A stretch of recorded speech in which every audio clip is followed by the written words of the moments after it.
Merhaba arkadaşlar, kanalıma hoş geldiniz. Bugün sizlerle bu tarzda bir etek yapıyoruz. Ben bu şekilde kısa bir eteği uzatarak bu şekilde dantel diktim. Eteğin boyunu uzattım. Sizlerde bu şekilde bir kısa etek yoksa ya da alt kısmında eskiyen bir eteğiniz varsa üst kısmını keserek bu şekilde yapabilirsiniz.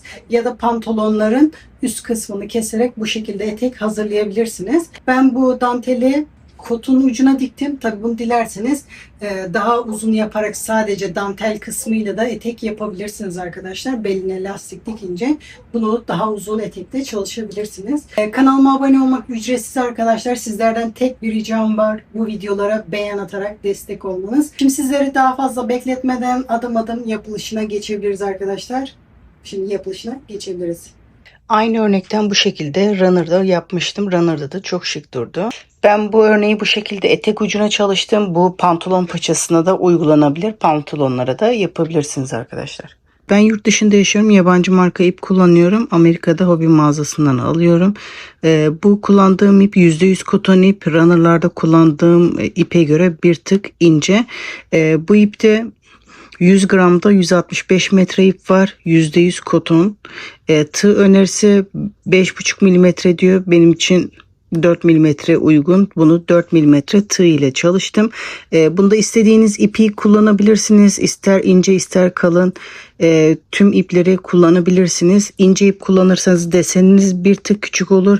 Daha kalın ip kullanırsanız deseniniz kalın olur. Hiç önemli değil. Ütülenebilir. Herhangi bir ipi kullanabilirsiniz.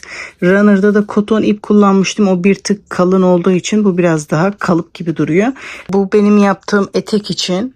Gördüğünüz gibi şu kadar dantel kısmı çalışmışım. Bu dantel için bu ipten 3 tane ip kullandım. Proje için 4 tane ip almıştım. Hepsini kullanmadım. Sadece 3 tanesini kullandım. 165 metrelik 100 gram ve 165 metrelik ipten toplamda 3 tane kullanmışım. Ben bu örneği bu şekilde etek ucuna çalıştım. Bu pantolon paçasına da uygulanabilir. Pantolonlara da yapabilirsiniz arkadaşlar. Şimdi modeli yaparken bir pantolonu kesip de yapabilirsiniz. Eskiyen bir eteğinizi kesip de yapabilirsiniz. Elinizde kısa etek varsa onun ucuna da çalışabilirsiniz. Ben bunu pantolonu kesip çalışmayı düşünüyordum. Ama bu şekilde indirimde kısa bir etek buldum. Onun ucuna yapmayı düşündüm. Bu uzunluğu size bağlı. Pantolonlarda şu kısmı düz olan yerden kesmemiz gerekiyor. Ben bu şekilde direkt bir kısa eteğin ucuna yapacağım. Bu ucu düz olduğu için direkt bunun ucuna dantelimi yapacağım. Dediğim gibi pantolonu düz bir şekilde keserek bunu çalışabilirsiniz. Bu kısmın uzunluğu önemli değil. Ucuna dantel yaparak uzatacağız. Şimdi buraya çalışırken direkt tığınızı buraya batarak da yapabilirsiniz. Ama oradaki görüntü benim hoşuma gitmediği için İlk önce danteli hazırlayıp sonra bunu buraya dikmeyi düşünüyorum arkadaşlar. Siz de bu şekilde yapabilirsiniz. Dediğim gibi buralara batarak da tığınızı yapabilirsiniz. Benim bu görüntü daha hoşuma gittiği için bu şekilde çalıştım. Eteği çalışırken koyu renk ip kullandım. Yapım aşamasında görmede sıkıntı olabilir arkadaşlar. Göremediğiniz yerlerde videoyu şu şekilde parmağınızla zoom yaparak battığım yeri daha net görebilirsiniz. Normalde resimlere bakarken nasıl böyle parmağımızla açarak zoom yapıyoruz. Videoda da aynı şekilde izlerken zoom yaparak battığım yerleri daha rahat görebilirsiniz. Şimdi bunu yaparken sabit bir zincir sayısı yok. Çünkü herkesin bu beden ölçüsü farklı olduğu için ya da bu genişlik farklı olduğu için sayı tutmayacak. İp kalınlığı da tutmayacak. Şimdi gelişi güzel zincir çekerek modele başlıyoruz arkadaşlar. Bu modeli hazırlarken bu şekilde belirli bir zincir sayısı yok. Eteğin genişleyince zincir çekeceğiz. Zincirimizi de hazırlarken arkadaşlar videoyu durdurarak bir beğen atarak videoya destek olabilirsiniz. Siz destek olursanız videolarımız daha çok kişilere erişir.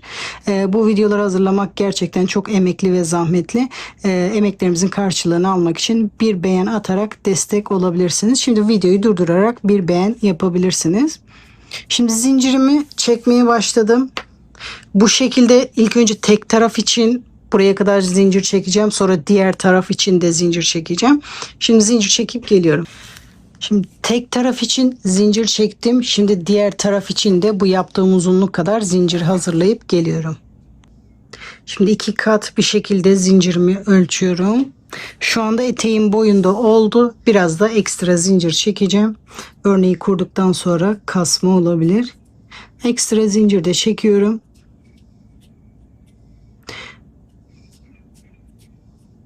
Şimdi ikinci sıraya başlayabiliriz arkadaşlar. Aslında bu zinciri birleştirip devam etmem gerekiyor ama şu anda tam ölçü nasıl oturacağını bilmediğim için sayılar tutmayabilir.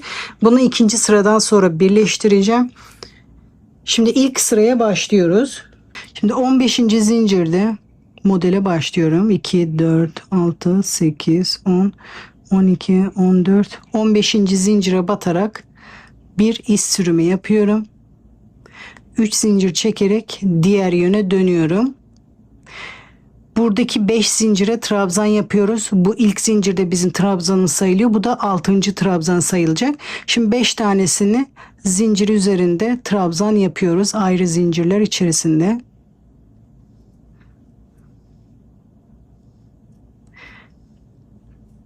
Sıradaki zincirde 3. trabzan. Sıradaki zincirde 4. trabzan. Sıradaki zincirde 5. trabzanı yapıyorum. İlk yaptığım zincirle toplamda 6 oluyor. Şimdi 3 zincir çekerek diğer yöne dönüyorum.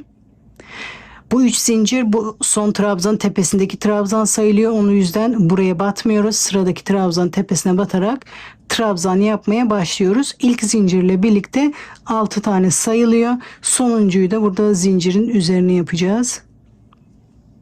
Zincirle birlikte 4, 5, sonuncuyu da burada zincirin tepesine batarak sonuncuyu buraya yapıyorum. 6 tane trabzanı bu şekilde yapıyorum. Şimdi hiç zincir çekmeden tığıma 2 sefer doluyorum. 4 zincir atlıyorum. 5. zincirde üçlü trabzan yapıyorum. Sırasıyla doladıklarımı en son ikisini birlikte. Şimdi tekrar şu trabzanlı kısmı yapmaya başlıyoruz. İlk sırada bir sefer bu şekilde yapacağız. Bir sefer üçlü trabzan. Şimdi 5 zincir. Buradan 4 zincir atlayıp 5. zincirde iz sürümü yapıyoruz. 3 zincir diğer yöne dönüyorum. Sırasıyla zincirlerin üzerine trabzan yapıyoruz. Arada 5 zincir vardı. 5 zincirin üzerine 5 trabzan yapıyoruz. Farklı zincirler içerisinde. İlk yaptığımız zincirle toplamda 6 oluyor. Şu anda sonuncusunu yapıyorum. 6 oldu. Şimdi 3 zincir diğer yöne dönüyorum. Bu 3 zincir bu ilk trabzan tepesindeki trabzan sayılıyor. Onun tepesine batmıyoruz. Sıradakine batarak trabzan yapmaya başlıyoruz ve toplamda 6 adet trabzan yapıyoruz. Sonuncusunu da burada zincir üzerinde yapıyorum. Bu şekilde toplamda 6 tane oluyor. Şimdi buradaki trabzanı yapıyoruz. Tığıma 2 sefer doluyorum. 5. zincirde üçlü trabzanımı yapıyorum. Son bir kez daha bu kısmı göstermek istiyorum. Ondan sonra sıra sonuna kadar aynı işlemi tekrar ediyoruz. 5 zincir. 5. zincirde iz sürümü. Sık iğne de yapabilirsiniz. 3 zincir diğer yöne dönüyorum. Buradaki 5 zincirin üzerine trabzanlarımı yapmaya başlıyorum.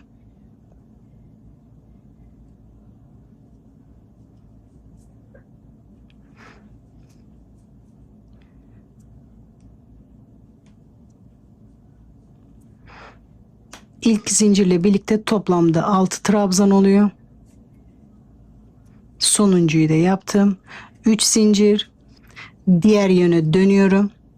İlk trabzan tepesinde bu zincir var. Orayı yapmıyoruz. Sıradaki trabzan tepesine batarak trabzanları yapmaya devam ediyoruz.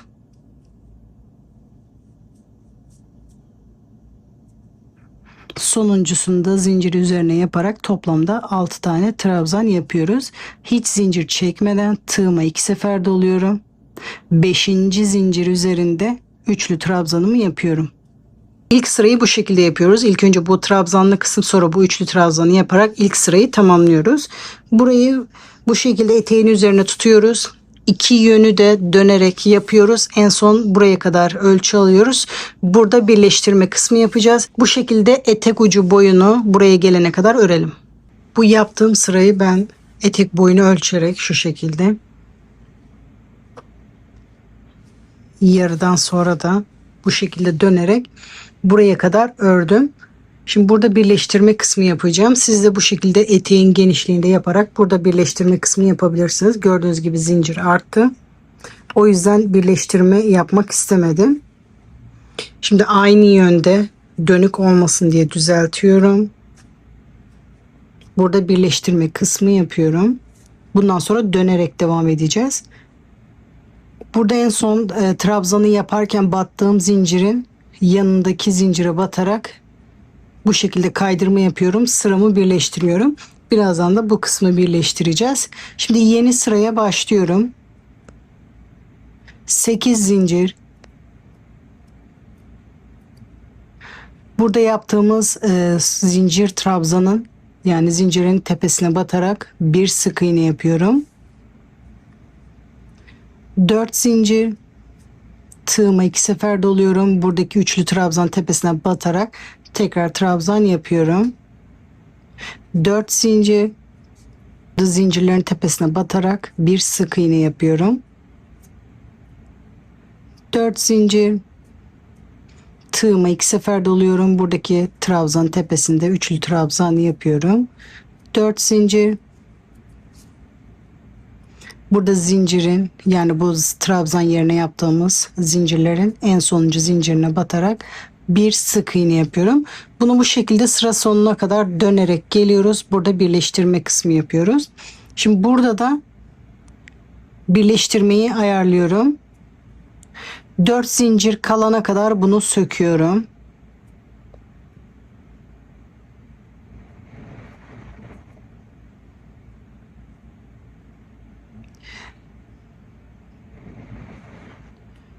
Beşinci zincirin içinde tığımı takıp hazır bekliyorum ki sökülmesin. Bu şekilde zincirimi oraya kadar söküyorum. İpi burada zincirin içinden alıyorum ki atmasın. Bu şekilde şu anda burada 4 zincir kaldı. Gidiş yönüne göre, bakın dönük olmasın, gidiş yönüne göre 5. zincirin içinden ipi alıyorum. İğne ile de yapabilirsiniz. Sonra burada düğüm atıyorum.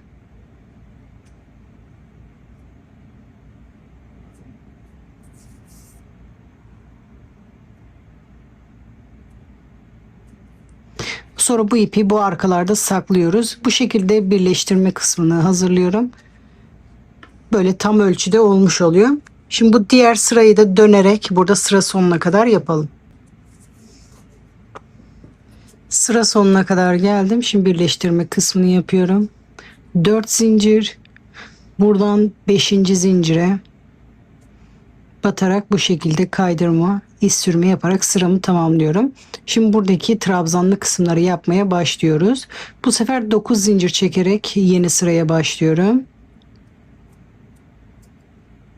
Burada sık iğnenin tepesinde iz sürme yapıyorum. 3 zincir. Diğer yöne dönüyorum. Trabzan yapmaya başlıyorum. Bu şekilde zincirden sonra toplamda 5 trabzan daha yaparak zincirle birlikte 6 trabzan yapıyorum.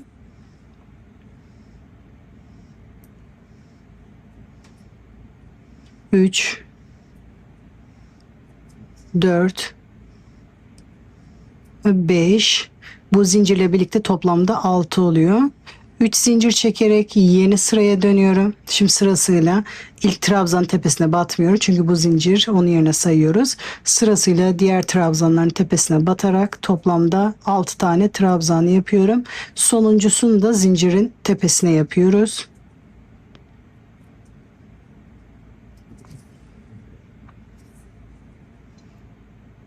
Zincirin tepesine batarak 6.'yı yapıyorum. Hiç zincir çekmeden tığıma 2 sefer doluyorum. Burada trabzan tepesine batarak üçlü trabzan yapıyorum. Şimdi bir sefer daha göstermek istiyorum. 5 zincir. Burada sık iğnenin tepesine batarak bir iz sürümü. 3 zincir yaparak diğer yerine dönüyorum. Sırasıyla 5 tane zincirin içinde trabzan yapıyorum. İlk zincirle birlikte toplamda 6 tane oluyor. Farklı zincirler içerisinde tek tek yapıyorum. 6 oldu. 3 zincir çekerek yeni sıraya başlıyorum. İlk trabzana batmıyorum. İkincisinden başlıyorum. İlk yaptığım zincirle toplamda 6 tane oluyor.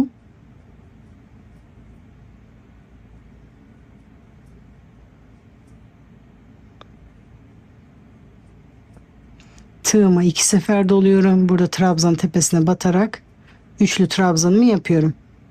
Bu şekilde sırasıyla sıra sonuna kadar dönerek yapalım. Sonra birleştirme kısmı. Şimdi sıra sonuna kadar geldim. Hiç zincir çekmeden buradan 4. zincire batarak, yani burada en son battığımız zincirin yanındaki zincire batarak sırayı bu şekilde birleştiriyorum. Şimdi yeni sıraya buradaki zincirli sıradan başlıyoruz. 8 zincir.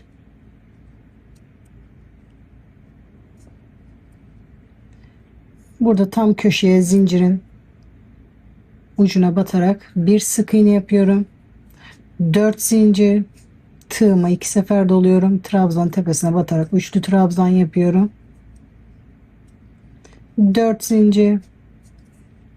Burada trabzanın, yani zincirin tepesine batarak tam köşeye bir sık iğne yapıyorum. Burayı da bu şekilde bu yaptığımız ikinci sırayı tekrar ederek bu sırayı tamamlıyoruz. Şimdi bunu tekrar göstermeme gerek yok. Hep şu iki sırayı tekrar ederek bunu uzatmak istediğimiz uzunluğa kadar uzatıyoruz. Bu şekilde eteğin ucundan ölçü alarak, prova ederek bunu yapmak istediğimiz uzunluğa kadar yapıyoruz. Ben şimdi bunu uzatıp geliyorum. Şimdi hazırladığım danteli etek ucuna iğneliyorum.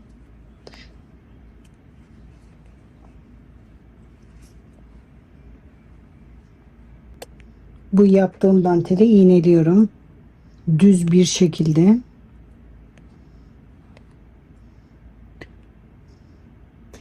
İki taraftan da bu şekilde, diğer tarafı da aynı şekilde iğneliyorum. Sonra burayı dikiyoruz. Düz bir şekilde iğneledim. Siz bunu makineniz yoksa burada ince ince elinizle dikebilirsiniz. Ben şimdi elimle tel alacağım. Sonra buradan makine dikişi geçeceğim. Dikiş iğnesiyle şu anda ben tel alıyorum. Bunu minik minik dikerek elle de tutturabilirsiniz. Dikiş makineniz yoksa. Bu şekilde ben bunu tutturup geliyorum. Ondan sonra dikiş makinesiyle dikiş çekeceğim. Şimdi burayı terledim. Dikiş makinesinde dikebilirim. Lacivert ipim olmadığı için koyu renkle siyah renk iple dikiyorum. Bu şekilde tam bu zincirin üzerine denk getirerek dikmeye çalışıyorum.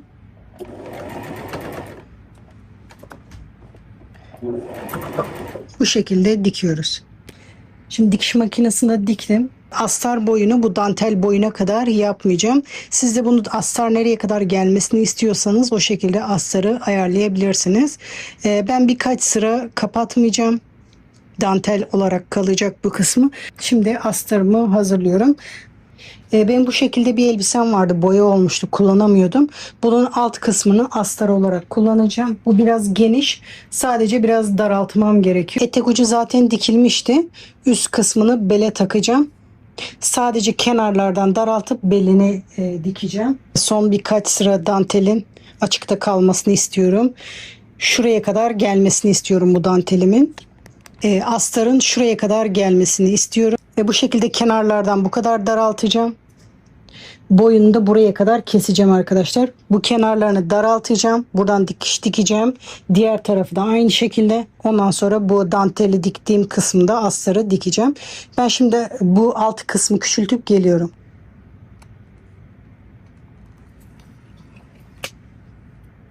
Şimdi boyunu kısalttım. Enini de daraltıyorum aynı şekilde. Bu şekilde enini de daraltıyorum. Şimdi astarımı küçülttüm. Yanlarını dikiyorum. Sonra burayı da bel kısmına dikeceğim. Astarımı hazırladım. Eteği tersine çevirdim. Danteli de yukarı doğru getirdim. Bu parçaya ben astar dikeceğim. Kenardan başlıyorum. Şimdi burası eteğin yan dikişi. Astarın da bu yan dikişini buraya denk getiriyorum. Burayı dantele yakın dikeceğim. Diktikten sonra bu şekilde çevirince bu kenar kısımları eteğin içinde kalacak. Bu şekilde yapmak zorunda değilsiniz. İstediğiniz gibi yapabilirsiniz arkadaşlar. Bu şekilde burayı da dantele yakın, danteli tutturmadan bakın şu dipten beri dikeceğim.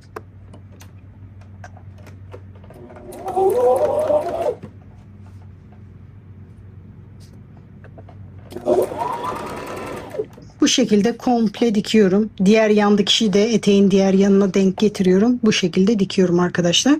Astarı dikip geliyorum. Şimdi astarı diktim. Dikişi içeride kaldı. Bakın burası dantelin arkası.